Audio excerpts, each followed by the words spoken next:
Bring in Fox 11's medical contributor, Dr. Michael Danel. Dr. Daignault, thank you so much as always. Why are we seeing dengue here? I know, it's really concerning. It's just like earlier this summer we were talking about the locally acquired cases of malaria in Texas and Florida. And so I think what is happening is we're starting to see global warming, and the mosquitoes, in this case it was the Aedes mosquito that transmits dengue, and it was the Anopheles mosquito with malaria. They're expanding their range because the climate is getting warmer.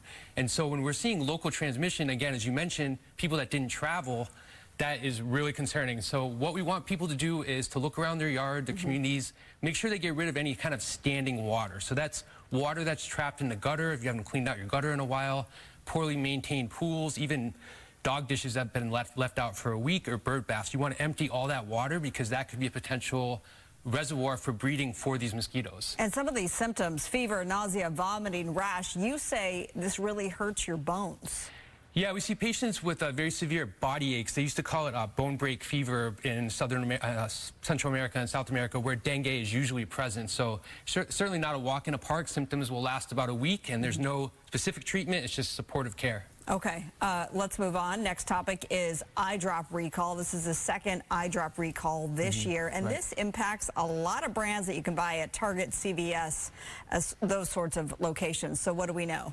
Right, so as you mentioned, this is the second time this year we've had this, and again, it's contamination during the manufacturing process that bacteria has gotten to these over-the-counter eye drops. And the reason why this is concerning is because with your eyeballs, when you're putting the drop in, there's no immune system layer of protection between the drops and your eyes, and so that can quickly get into your eye, cause a very severe bacterial illness. You could subsequently lose your vision. And so the good rule of thumb with this is that any kind of over-the-counter generic drop you want to avoid, and those are the ones that you see at CVS, Walmart, Target, etc. So we have up here a list on the screen. This is the brand names that you want to go for. These are generally going to be safe, and we haven't seen any issues with the brand name eye drops. So I would stick to this list right here. Okay, so take a screen grab, folks, of your TV right there, and those are safe eye drops. Correct. And if you're a contact wearer, which I am most of the time, you're more even susceptible. Right, you're more susceptible to different kinds of bacteria and more susceptible to getting sick. So fortunately, we haven't seen any people, there hasn't been any FDA warnings of patients that have actually got sick from the drops. This is just trying to be very proactive. Okay, lastly, new lung cancer screening that's impacting a lot of Americans. This guidance put out by the American Cancer Society.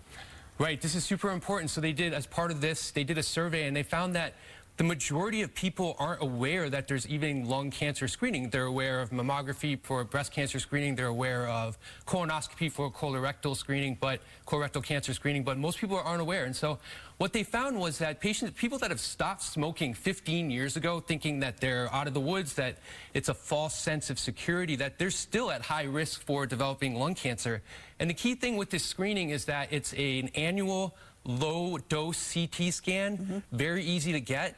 And lung cancer is very important because you want to diagnose it early. If you catch it early, 80% go on to live for many years. But late-stage lung cancer, that survival risk drops down to 20%. So it's really important. So say you're 40, 50 years old, you smoked back in your 20s, and you haven't smoked since, still important to get that CAT scan. I'm going to call my mom out on that one. Right. She needs to get screened. Yeah, we wouldn't think so because she's so healthy and she quit so many decades ago.